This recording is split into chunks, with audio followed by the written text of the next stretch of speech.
Hello, everyone, and thank you for joining me. Today, we are going to dive deep into a topic that many people find intimidating, yet, it is arguably the most important foundation of any sound financial plan: permanent life insurance.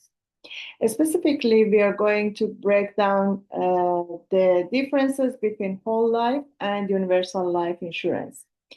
Most people understand they need insurance, but they often struggle with which type actually fits their long-term goals. My goal today is to pull back the curtain on these two permanent options so you can make an informed decision for your family and your business, whether you're a parent looking to protect your home or a business owner planning for the next generation. This guide is for you. Before we get into the how, let's talk about the why. Why does insurance matter so much? For your family, it is about income replacement. If the unexpected happens, can your loved one maintain their lifestyle? Can they keep the mortgage paid and ensure the children's education is fully funded? Insurance isn't just a payout, it is the peace of mind that your debts, from personal loans to final expenses, won't become a burden for those you leave behind. But there is another side to this: business protection. If you own a company, insurance is a strategic tool. It funds key person insurance, which provide the cash needed to find and train a replacement if a vital team member passes away.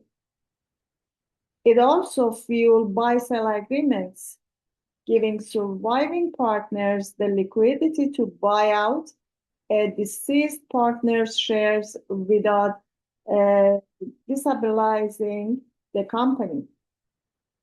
In fact, many lenders actually require life insurance as collateral just to secure your business financing. It is not just a safety net, it is a business asset. Now let's define our terms. We are talking about permanent insurance, unlike term insurance, which is like renting coverage for 10 or 20 years. Permanent insurance is like owning your home. It covers you for your entire life as long as the premium are paid. It never expires. The defining feature here is the cash value component.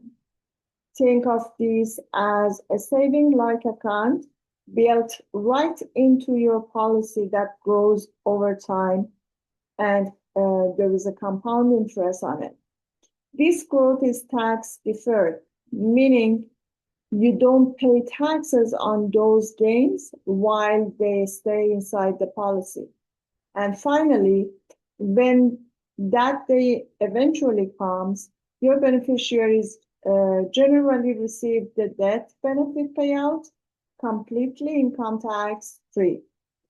It is one of the most tax efficient ways to transfer wealth in existence today. Let's look at our first option, whole life insurance. I can I call this the set it and forget it because it is built on absolute stability and guarantees. With whole life, your premium are fixed. They will never increase regardless of how your health changes or how old you get. You also have a guaranteed death benefit and a guaranteed rate of cash value growth. But here is the existing part. Many whole life policies are participating, meaning they offer dividends. You can use these dividends to buy more coverage or reduce your premium or even take them as cash.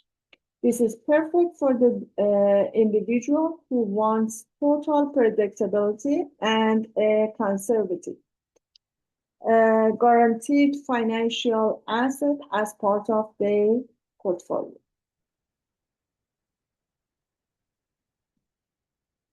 On the other side, we have universal life, the flexible alternative. While whole life is rigid, universal life is all about customization and control.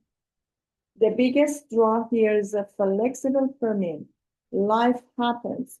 If you have a bad month, you can actually adjust your payments downward using the existing cash value to cover the cost. If you have a surplus, you can pay more into the policy to supercharge that cash value growth. Even the death benefit can often be adjusted as your life needs change. Furthermore, the growth in universal life is often market linked, meaning it is tied to current interest rates or market indices. This offers a higher potential for return than whole life, making it a favorite for business owners with fluctuating income who want to be in the driver's seat of their policy's performance.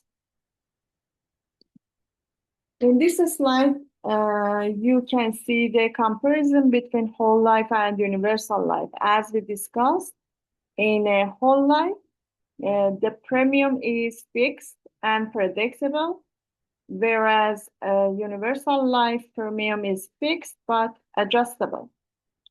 Cash value in whole life is guaranteed growth, and cash value in universal life, it's based on the market and interest.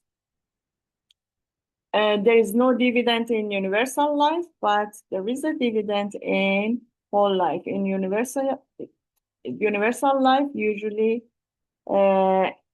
is interest credited. And finally, the death benefit in whole life is guaranteed, and death benefit in universal life is adjustable. So for summarizing this presentation, we have covered a lot ground today. As we wrap up, I want you to take a moment to assess your specific needs. Are you looking for a buy-sell fund for your business or a simple safety net for your children? Remember the core trade-off. Choose whole life if you value certainty and predictability above all else. Choose universal life if you want adaptability and more control over your investment. But please don't stop here. Life insurance is highly personal.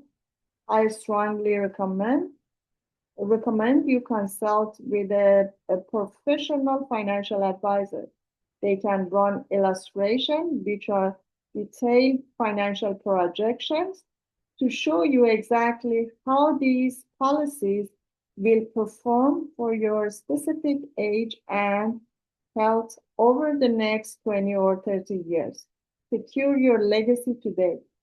Thank you for watching.